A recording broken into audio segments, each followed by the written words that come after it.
আগামী শুক্রবার রেজিনগরে সভা করবেন মুখ্যমন্ত্রী। মুখ্যমন্ত্রীর সভা ঘিরে শুরু হয়েছে প্রশাসনিক তৎপরতা। সোমবার মুখ্যমন্ত্রীর সভার স্থল পরিদর্শন করলেন জেলাশাসক আর অর্জুন। মুর্শিদাবাদ পুলিশ জেলার পুলিশ সুপার সচিন মক্কার সহ প্রশাসনিক আধিকারিকরা 10 জুলাই মুর্শিদাবাদ জেলায় এসে প্রশাসনিক বৈঠক করবেন মুখ্যমন্ত্রী। বৈঠক শেষ করে রেজিনগরের তকিপুর হাই মাদ্রাসা মাঠে সভা করবেন। এদিন মুখ্যমন্ত্রীর সভার মাঠ ঘুরে দেখেন প্রশাসনিক আধিকারিকরা। কোথায় হবে সভা মঞ্চ, কোথায় তৈরি হবে হেলিপ্যাড, সবকিছুই খতিয়ে দেখেন প্রশাসনিক আধিকারিকরা।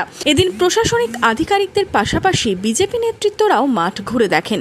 যে আগামী 10 জুলাই তিনি রেজিনগর সভা করতে আসছেন, তার আগে বহরমপুরে সাংগঠনিক তার কিছু বৈঠক, প্রশাসনিক কিছু বৈঠক রয়েছে, সেইগুলো সেরে রেজিনগর তিনি সভা করতে আসবেন। সবার আনুমানিক সময় বিকাল 3টে। এখানে এনএইচের উপর যে তকিপুর হাই মাদ্রাসা, ওখানে ওনার সভার সিদ্ধান্ত হয়েছে। যদিও রাজ্য নেতৃত্বের তরফে আমাদেরকে জানানো হয়েছিল যে বড় কোনো মাঠ দেখার জন্য, যেখানে 20-25 হাজার লোক ধরবে।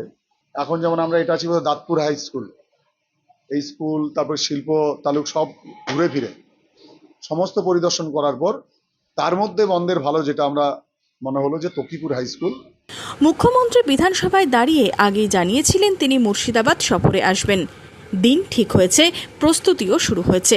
Bureau report, Madhyabanga news.